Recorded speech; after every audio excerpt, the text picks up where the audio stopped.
What's up everyone? Welcome back to the Brenner Video YouTube channel, and today we're in Jonestown, Pennsylvania at Bernheisel Race Components with owner Jim Bernheisel. Jim, thank you for having us out. Thanks for coming, Jared. It's great to see you. What is Bernheisel Race Components? So Bernheisel Race Components is part of the umbrella, the corporation of Bernheisel Race Cars Incorporated.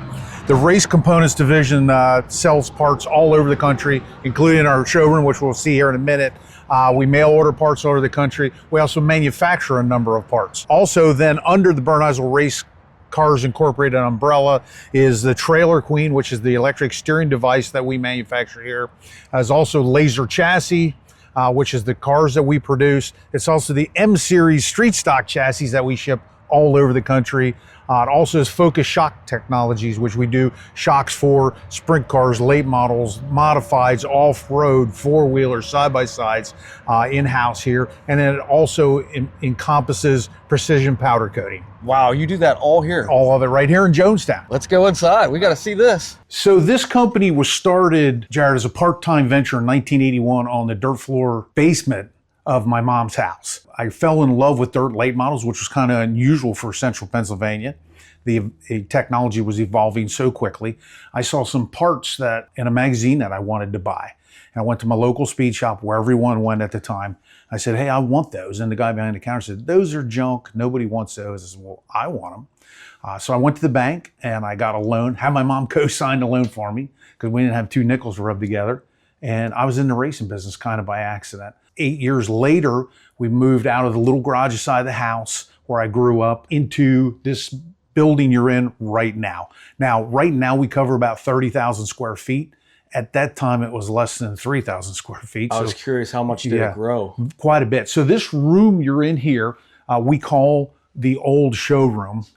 It was the first showroom we built here. So you can imagine moving all those parts from a little shed at where I grew up in the basement into here. We felt like we were in heaven. 1989, I quit my job to do this full time with a part-time secretary and a part-time helper, and we were off and running. So this is the old showroom. And this is where we do our sales counter, etc. Come on over this way. This room here we call the new showroom, which ironically, it's the oldest room in the place. The building you're in was a 40 by 50 building. It's what I bought here in 1988. In this room you're in, we built chassis in here. I painted them, I bodied them, I repaired them, I raced out here. As far as this deal's looking back, I don't know how I did it, but we did it, we made it work. So all the building was done in here, where we call the old showrooms, where all the parts were at that time. And one of our expansions a few years back, we expanded this into more showroom space. Really cool tidbit. I love history. Hated it when I was in high school. I love it now. I actually teach a church history, Sunday school class. I love American history. I love racing history. This building we're standing in was built as a race car shop in the 1950s. I have pictures of cars that were built in here in the 50s and 60s, raced at Williams Grove, Sealands Grove, etc., which I just think is really wicked cool that we're back to what its original intention was. So currently we have probably close to $2 million inventory. Wow. I'm addicted to racing as much as anybody.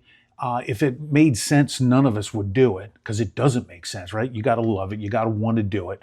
But you also got to have your stuff. You know, if you want to go racing tonight, having your stuff first thing Monday morning does you no good. You got to have it now. We only race specific times, specific evenings, specific weekends. So we've always believed in having a lot of stuff. Also, one of the gentlemen that taught me how to run a business had a motto was, you can't sell from an empty wagon. And I believe he's absolutely true. So we try to have everything here that a guy would need so he can go racing. Let's go this way. So this room here we call the old warehouse. This was built about 1999. All the things out in our showroom are organized by the type of product it is, whether it's steering or engine or safety equipment, springs and shocks, etc.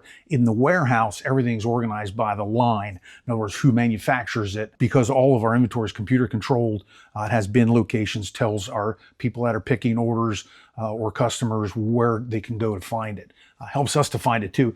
It was a time I had every part number memorized and I knew where everything was. Besides getting old and having a lot of stuff, that's getting virtually impossible and more difficult to do. And if you look around, you can see we have small things like rod ends, but over here you see leaf springs and rear ends. I don't know anybody in the Northeast United States that stocks leaf springs anymore, but we do. The one way too that we're different from the mail order warehouses, they have all the big things. That's what they want to sell you, the big ticket items, the high profit, high dollar items. We have rebuild kits and repair kits and repair pieces for everything. I started as a low buck racer myself. I'm really cognizant of the fact that it's gotten very expensive, and the more we can do to help keep guys racing is just better for the sport. It's better for everybody. This room over here, we call the new warehouse. I bet you can figure that all by yourself. So most of the big bulk stuff is in here, things like roll cage kits. These are the street stock frames we build. These are legal all over the country. They're based on a 78 to 88 metric GM car. We build between 80 and 100 of those a year. We have all our tires out here, wheels, headers.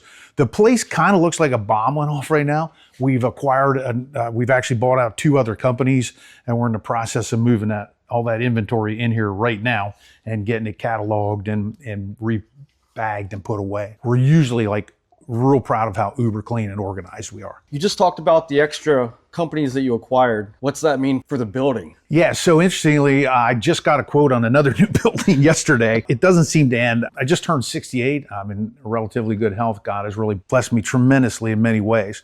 My wife and I would like to see some of the world while we still can. My 2 sons, Brandon and Brian, actually are the majority stakeholders in the company now, and they have taken way more active role in the day-to-day operations. We've also brought some people into the parts department, into the powder coat shop to help manage things, to just take some of the load off because we've grown so much. To directly answer your question, you know, one of the things that I figured out several years ago, you can't stay static. If you stay static, you're just going to wither up and die. Whether that's staying on top of new products and new trends, or even just expanding. This business, unfortunately, has changed drastically. Some of the stuff that we could do very successfully in the 90s, even in the early 2000s, absolutely you couldn't do today. You wouldn't survive. You couldn't make it financially. So some of our growth has been just out of necessity, just to increase our footprint. But also some of it, like this year, we acquired the ability to do all the trackside sales for the sprint car tires. We go to Williams Grove, Sealands Grove, Port Royal, Baps, Lincoln, etc. with the trackside service. We have recently been running 2 to 3 days a week, running delivery service all over the Northeast. We go to Winchester, Hagerstown, Port Royal area, Sealands Grove area, Mechanicsburg area, and run delivery service. Because of getting into the sprint car tires has necessitated, the sprint car guys are now coming to us and are saying, hey, do you have this part, whether it's a wing mount or a Jacob's ladder or a bumper or a torsion bar or a torsion stop? Now the answer is yes, we do. We've gotten into, one of the things I didn't tell you is we make custom oil lines, Kevlar, lightweight stuff that's real popular in the late model sprint car world. So we do custom lines for people, pressure test them. We do sprint car and late model and drag car fire bottle recertification. You know, all those guys are coming to us for that now as well. So some of that, you know, some of those people are coming in your door while they're there, they're asking, hey, why don't you have this for us? And we go, okay, we'll get it. Just some really cool mementos in here. I've been doing this for a long time. Got some plaques up here, so some different magazine articles and stuff that have been written over the years. Also spent some time in the wind tunnel at Langley Air Force Base. Most people don't know that. We did that a couple different times, developed a lot of products that we still build to this day in there. And also, you know, I'm going to anger a lot of the Central Pennsylvania people when I say this, except I'm a lifelong Kansas City Chiefs fan. So I got my Patrick Mahomes autographed Super Bowl football there. With all of this, did you race at one time? It's so funny you asked me that because I've been racing for 50 years. Wow. This would have been my 51st year. I finally just decided to stop. I started when I was 17 years old and I turned 68. So I raced 50 years, decided I don't want to work that hard anymore to race. So I stopped driving. The last few years I was driving for someone else. Been really blessed. I've raced, as I said, 50 years. I've won races in 5 different decades and I don't know, 20 some different tracks in several different states. And you know, I never was a real prolific winner, but I was always steady. What class of cars did you drive? Late models. Late models. That's it, yeah. So that's how this all started. as I said, yes, 55 Chevy. So if you look around here, over in that corner, around the top shelf, around there, around there, around there, those are what me and my family got to show for 50 years in this sport. Would have been cheaper to just buy a trophy shop. I don't know that it would have been nearly as much fun. I raced a lot of Silver Springs, won many races there, and championships in limited late models. 1988 was the first year I went super late model racing, and I won my first super late model race at Bedford in 1988. That's that picture. 35 years later, almost within a few days, I won another feature at Bedford at the same track, same class. So I thought it was pretty cool. Yeah. So I was getting pretty long in tooth by then. This is the fabrication shop. That's a new late model frame on the jig right there being built. My son, Brian, who drives our cars, our house cars now, runs the fabrication shop. That's a car that he's building right now. Everything, the tubing rack comes off there. We have really some of the trickiest equipment in the industry, from the Ben Dragon plasma cutter to band saws and computerized notchers and benders. This is the fixture here where we build the M-Series street stock frames.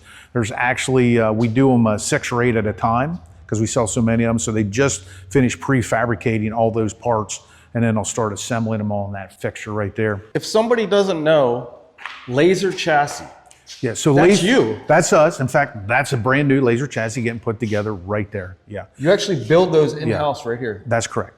So I built my first chassis. I was really fortunate. When I started racing, everybody said, oh, you have to have this kind of chassis bought from this guy. And I'm just hard-headed enough. I'm like, well, that's exactly what I won't have. I'll do this myself.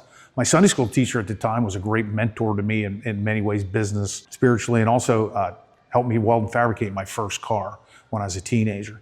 So I sold cars to other people in the late 70s already, even before I was in business, built and sold cars for other people. I don't do any fabrication work anymore.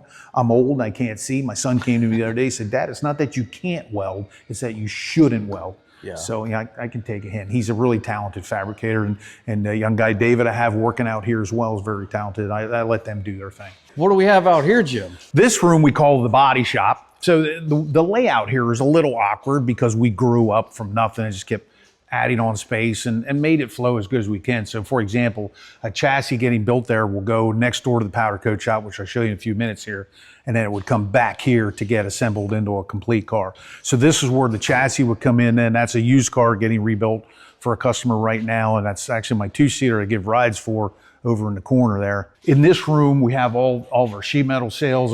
All the body parts are pre-made, pre-cut, and ready to go. And then we do all the fabrication and installation here. There's actually racks over there of new parts of a chassis. When that new chassis comes back from the powder coat shop here probably next week, it'll come back in here and get assembled, get all the parts put on it, get turned into a complete race car right in this room. And customers and drivers could bring their cars in to have maintenance done. Right in here, yeah. You want to maintenance, fix it. We fixed a couple last week for a couple different guys. Yes, absolutely. So one-stop shop? All of it. We try to do it all. This is the Focus Shock Technologies room here. Drew's been running this for me for years, very, very knowledgeable on all different brands and styles of shocks. This is also where we rebuild the fire bottles. This is a Lifeline, actually a sprint car bottle right here that is here to be repaired and refilled and recertified. They have to be recertified every 2 years. So we do those. This is our data equipment when we go testing. You're not allowed to race with any of this stuff on, so we go testing. All this data acquisition equipment gets put on the cars, and then we translate that data into our shock builds and setups and that sort of thing. This is where we do the hose building. I can see the custom hose here. This stuff is actually a lightweight nylon with a Kevlar covering, and then we crimp the ends on, pressure test them. Really popular for lightweight oil lines, fuel lines, things like that. If anyone needs a custom line, they could just come to right you here. We can build it for them, yeah. Any size, any style. We can do it right here. One of the things I didn't mention is, besides all the parts and stuff, then we're the Veland local aluminum distributor. So we distribute the aluminum all over the area here. We do deliveries to other race shops and builders and stuff. And we stage truck orders in and out of here and the new warehouse. This pile of junk right here is for one of my other ventures. So I'm also the part owner and president of Clash Motorsports Productions, which is the owners of the Appalachian Mountain Late Model Speed Week. So that becomes my baby as well. We promoted some other races. We promoted World Outlaws race a couple years ago. We did another series called the Fall Clash last year, which we're not going to do this year. But my guys were just getting prepared for the Appalachian Mountain Speed Week this year. This is our new scale set from Longacre here. Actually, a couple of tracks we go to don't have scales. So we're going to take our own scales along this year. And that's the preparation, because that happens the first week in June. We'll be off and running. Basically, the parts department is still open, but the shop here comes to a screeching halt for a week because everybody's busy racing and or helping with the series. So this is our race shop here. You can see some mementos of some big races we won up on the wall there.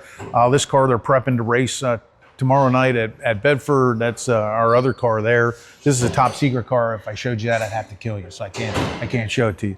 How many cars do you run out of here? So we just run our 2 personal cars out of here. And then we usually have a test car here that we're just trying new things and trying to figure those things out. That's one thing people don't realize, that we're in the race car business professionally, but we're not professional racers. We're not a professional race team. We're always testing things. We're always trying new things, new concepts, new ideas. And that puts you behind the 8 ball sometimes. And admittedly, and as a racer, that gets frustrating. We always pay attention to business first. That's what pays the bills. We have 16 people that work here that feed their families off this place. And it's important us to keep that strong.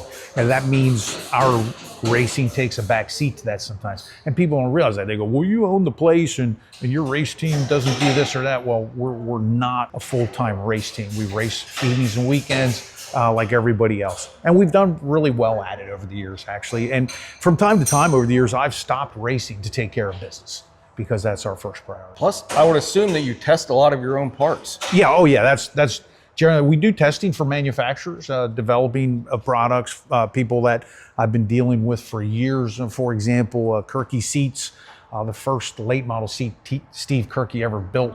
He built in 1988 for me. When they came out with their new seats, we did testing and test fitments for them and give them feedback. So we have a lot of manufacturers that we work with for decades that we're very loyal to and we work closely with, but then we make all our own products. So we're always trying out new ideas, new parts, new concepts, and sometimes they don't work. It's that simple, but you don't know that till you try. So this is powder coat shop number 1. Like a lot of things that have happened around here, we were dependent on someone else and tired of getting lousy service and a lousy job and getting held up. So we built our own powder coat shop. We're going to go to the second powder coat shop. Oh. So this is actually a used late model frame right here that they just would have burned off. I'll show you the burn off oven then.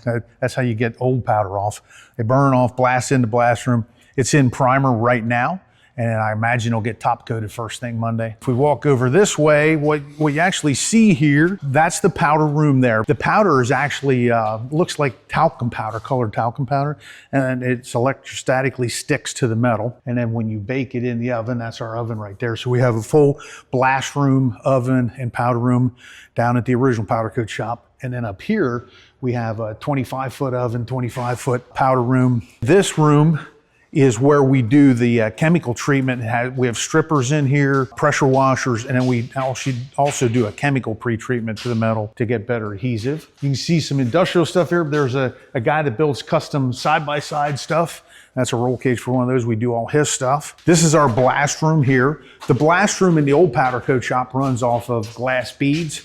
This one actually has steel shot in it. So that's a brand new sprint car frame there. So they'll actually blast this, chemical treat it, then prime it and coat it. These are all things, industrial pieces waiting to get powder coated. That's our burn off oven there. When you bring something that's already powder coated, to get it off, if you blast it off, you actually create too much heat, which sounds weird, but it's better to put it in a burn off oven. Burn off oven burns at about 850 degrees Fahrenheit. The thing actually has alarms and buzzers and sensors and water jets in it so that the heat doesn't get localized. So the heat stays evenly spread, doesn't damage any of the material. So it's extremely, extremely safe. It's one of the most expensive pieces of equipment into place, so we can get old powder coating off of things. And that would be more, I guess, for frames to not crack welds? Well, yeah, so for, like, if you brought that used late model frame we have in there, you need to get the old powder coat off and you don't want to damage the metal. That's the best way to do it. This may not look like much, but besides all the powders we have in stock, we have enough equipment and parts in here to rebuild virtually anything in the powder coat shop. Any piece of equipment, any motor, any fan, any sensor breaks down. We actually have the same thing in the fabrication shop and the body shop. We keep enough stuff in-house so we can fix anything so we're not out of commission. We're actually pretty proud of that because most places, like, they go, ooh, something broke down, now we're dead in the water for a couple of weeks. You've shown us the showroom, the parts, the warehouse, the fabrication, the race cars, the powder coating. What is the future of Bernheisel, laser chassis, the companies you acquired recently? You never know what the future is going to bring. I always have plans. Whatever the good Lord blesses me with, it will be. Having said that, first of all, I'm done driving. I still plan to give rides with my 2C car. I get a kick out of that. People really enjoy it. Besides doing this interview with you, I got a kick out of doing these, and obviously I've been the face of the company for a long time, and my boys are okay with that. We even do a number of field trips. We probably did half dozen school field trips already this year, and I become the leader of those. So I'm becoming more the spokesperson than the day-to-day guy. And that's by design. I've got my boys, Brandon and Brian, taking an increasingly active role in the company. And I have good people running each department for me. The hardest thing is for me letting go, because I've done everything myself all these years. As we've grown, that's become necessary because there's just too much going on here to really have your fingers directly in everything. So I want to learn to let go and let my people that are good at what they do their thing. On the parts side, we just keep adding more inventory all the time. As I said, we just recently expanded into the trackside delivery and sprint car world. We just recently expanded into the running the delivery trucks and getting that up and running and more well-known probably. So that's been a focus right now. For laser chassis, that's something that has just always been a passion. I like designing things myself and winning with my own stuff. That's what I always liked. My boys like the same thing. We might not win big, but when we win in something we've designed and built ourselves. Very few people can say that. As far as the powder coat shop, even there, I got a young guy running that for me. He's doing a great job. And as we expand, I'd actually like to do more racing things. We've really gone nuts with the industrial world there, and of course doing our own products. But there's so much more racing business out there, and I'm a racing guy, right? Yeah. So we got a kick out of when the racing people come here, and that reputation has been growing. There's also a local company that builds parts for hot rods and street cars and drag cars that distributes them through Summit and Jegs and the big warehouses around the country. We do all their powder coating. I get a kick out of it. It's something to do with cars. If it's cool and it goes fast, I'm in, right? And the parts that you have in here, a lot of this could just be a regular car guy that comes in here too. We recognize and understand we have a lot of products that people from all walks involved with cars or the car culture are going to want or like or be thankful that we have. Laser chassis is going to keep on going, keep developing, keep growing. We have just recently hooked up with a young fellow, Troy Morris, out in Iowa, that moved from modifieds to late models. He's been tearing them up. 10th or 12th time he ever ran a late model. He won with it out in Iowa. Obviously, where he races, it's the only laser there, and he's in the top 3 every single race. So we know that market's going to expand. There's other areas where that happens. I would like to see our brand expand locally. That is difficult. A lot of it in the late model world, guys are hung up on you got to have a certain kind of car. A lot of it too is just flat jealousy. That's just being realistic, and I get it. It's okay. We just keep doing our thing our way and let the chips fall. Well, how much has racing changed for you? I mean, you've been around this your whole life. Yeah, so my 55 Chevy, ready to race with spares and tires and wheels and engine and everything, I paid $550 for. I race in the same division now, essentially, and you need about 150 grand to get on the track. Wow. So yeah, it has changed quite a bit. Social media has changed the game a lot. First of all, our prices have to be competitive. It's the right way to do business, but also guys will come in and they're asking about a price on something while they got their phone open, looking what everybody else sells it for. Again, that's the nature of the world we live in. But what also has happened, so if there was a guy that was maybe a hero with a certain kind of car or a certain part, you had to find out about it maybe through a monthly magazine or word of mouth or a buddy who knew a buddy who raced in Mississippi or whatever.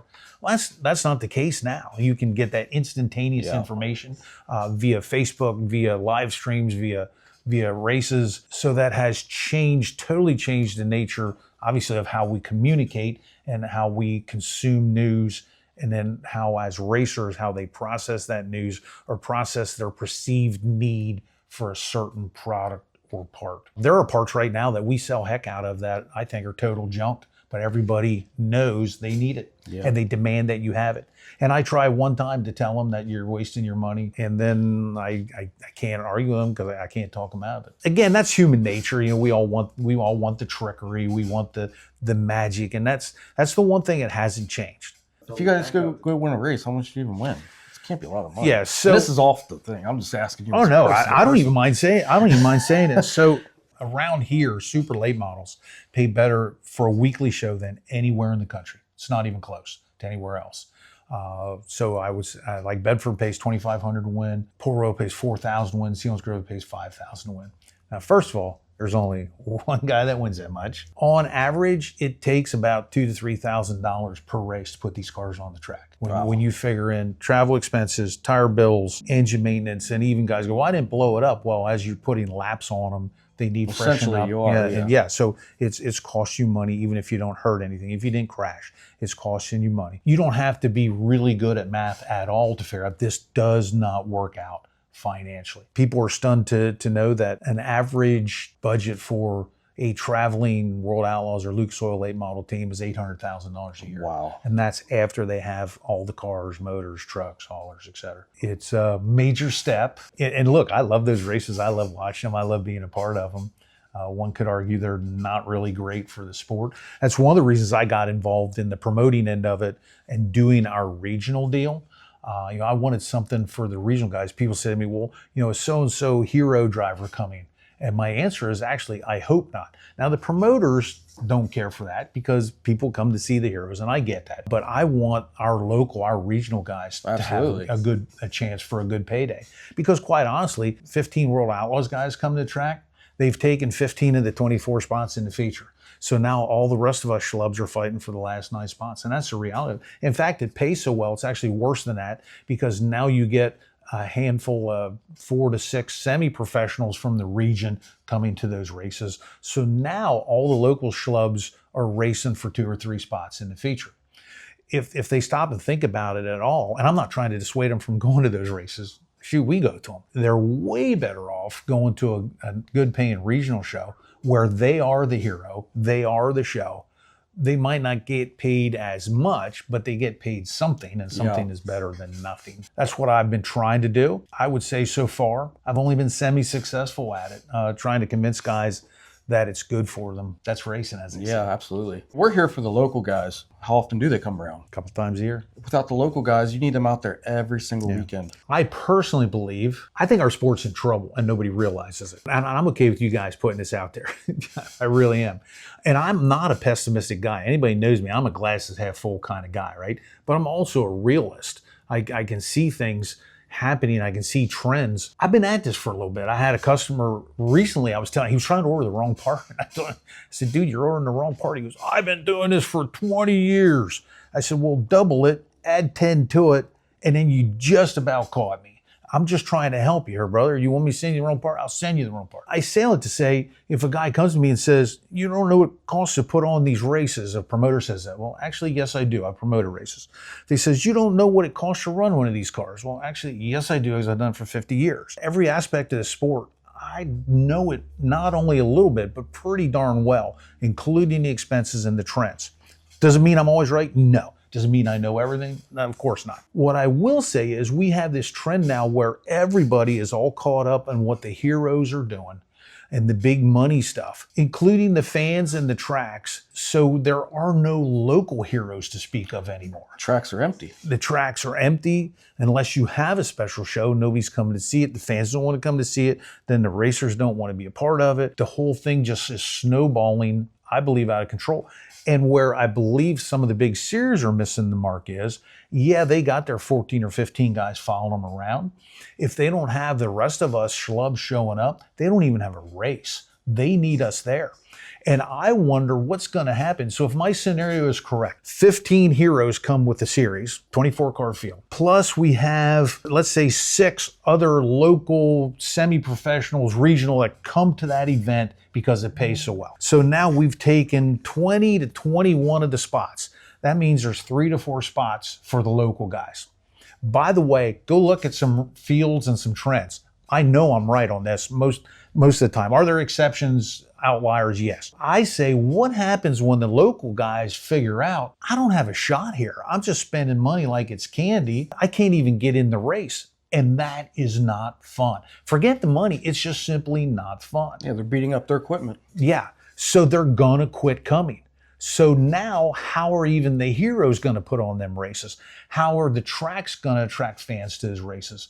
I think that's going to become a challenge. One of the ways they got to getting 15 cars to follow those series is paying more and more money. So a traveling series show cost for promoter just went up exponentially. So now he's got to charge more to get in. He's got to charge more for pit fees. He's got to put more fans in or he's not going to make it. The math just doesn't work. I'm concerned about that. Am I a doomsday kind of guy? Nah, I think it'll work itself out, but I think we might have to go through a little pain before it does, before guys catch on. Right now, personally, and this is going to sound really self-serving, every guy, and I'm not encouraging anybody to not run with a national series. I'm not. Like I said, I race with them, and I support them in general. If a guy had a choice, Jim, I can run your speed weeks, special shows, or go run them national races, it's a no-brainer. You should come run my races because you're going to make some money. You're going to get some notoriety. You're going to have some fun. And sitting on the sidelines watching everybody else race, I can promise you, is not fun. Do you want to tell us a little bit about your speed week? Sure. So I got involved in promoting there 25, 30 years ago. I forget now. I promoted a couple races, co-promoted some races with some tracks. Always had some ideas about how things could be done. I'm a guy that I will complain about the racetracks. I'll complain to the racetracks about the things they're doing. But I'm also a guy that I like to think I don't have just complaints, but I got some answers and ideas. Promoted a couple of races that basically I leased the track and did them, and they went pretty well. So we started the Appalachian Mountain Speed Week. First 3 years, we did 8 races in 10 days, not counting rainouts. That was a disaster last year. This year, we got 7 races in 10 days. Last year, we also did the Fall Clash Series. That was one of my promotions where we did 10 races, paid $10,000 to win the points. There will be no Fall Clash this year, and really the reasoning is simple. To make promotions and work, you need the support of the racers, the fans, and you need the support of the promoters. Without those three, it can't continue to happen. It just can't. And we were always lacking 1, most of the times 2, and sometimes 3. It really disappointed me as a racer because, as you guys can see from being here, and maybe people in video land will figure it out, I need something else to do, like I need a hole in the head, right? Yeah. I didn't get into promoting because I need the money. I didn't get into it because I need something to do. I've been very blessed, got a very successful business. I'm very grateful for it. I got in it to do something to help the sport, to help local late model racing. That's why when we didn't get the support sometimes, it was extremely disappointing. Yeah. Just on a personal level. So for that reason, there will be no Fall Clash this year. We are going to continue on with Speed Weeks. Where can people find you, Jim? Yeah, so for Bernheisel Race Cars and all the associated companies, you can go to www.bernheiselracecars.com. We also have a very large Facebook following. We have a Facebook page for the race team, for Focus Shocks, for the precision powder coating, for Bernheisel Race Cars. For Appalachian Mountain Speed Week, you can go to clashmotorsports.com or Appalachian Mountain Speed Week. The schedule's on there, the payouts, tracks, the places we're going to be. So we have all the social media covered. We also do print advertising and mailers, Facebook with that. Our first race is Friday, June 5th at Clinton County. We go from there Saturday to Port Royal, then Sunday to Potomac, Maryland. We have Monday and Tuesday off. Wednesday, we go to Action Track in Kutztown, which we ran a Fall Clash race down there last year, and it was amazing. I mean, people need to absolutely go to that. All these races are going to be good. Thursday, then we go to Marion Center in Western PA. Friday to Bedford, and then we finish up Saturday at Lincoln. 7 races in 9 days, $6,000 to win the points. What classes are in these? So we handle the super late model portion of it, and then the tracks fill out their own, whatever their support divisions are. We leave that up to the tracks. But then our series handles all the technical, as far as, teching the cars, the lineups, making sure things are cool. Like even there, we did a unique format in that we locked the top 6 in from time trials, and they actually run a fast dash then to line them up for the feature. For example, the 7th fastest guy would start on the pole the first heat, 8th fastest guy on the pole, the second heat, etc. And then we pay all the heat winners as well. A lot of extra ways to give bonus money. We pay out tens of thousands of dollars in bonus and point money. As soon as we did it, before we had ever had the first race 3 years ago, I started getting grief. This format's stupid. Why are you doing this? I said, look, here's the deal. Running them heads up, time trials, lining them up, racing them. If that was packing every race with people and cars, I'm not changing nothing. But guess what? It doesn't. It's not. We got to try something. It's going to sound like I'm whining a little. I guess I am. Go ahead and say it. For all you guys who like to post nasty comments, now's your chance. So we instituted a deal 2 years ago, the tire paint program. I'm a big fan of Formula One. They paint their tires color so you know whether a guy is on a soft, medium, or hard. I'm like, that is so cool. I love that. We did it. We had templates made. We supplied the templates and the paint. And if you painted your tires and finished in the top 10 in the race, you got a $50 bonus that night. We paid out, or the top 10 that hadn't painted, got a $50 bonus. So we paid out $500 per race, every race, just for spraying my paint on your tires. I got nothing but grief for whining and complaining and nasty guy, and it was even voluntary. And guys doing a lousy job so it would look ugly. And so guess what? We're not doing it this year.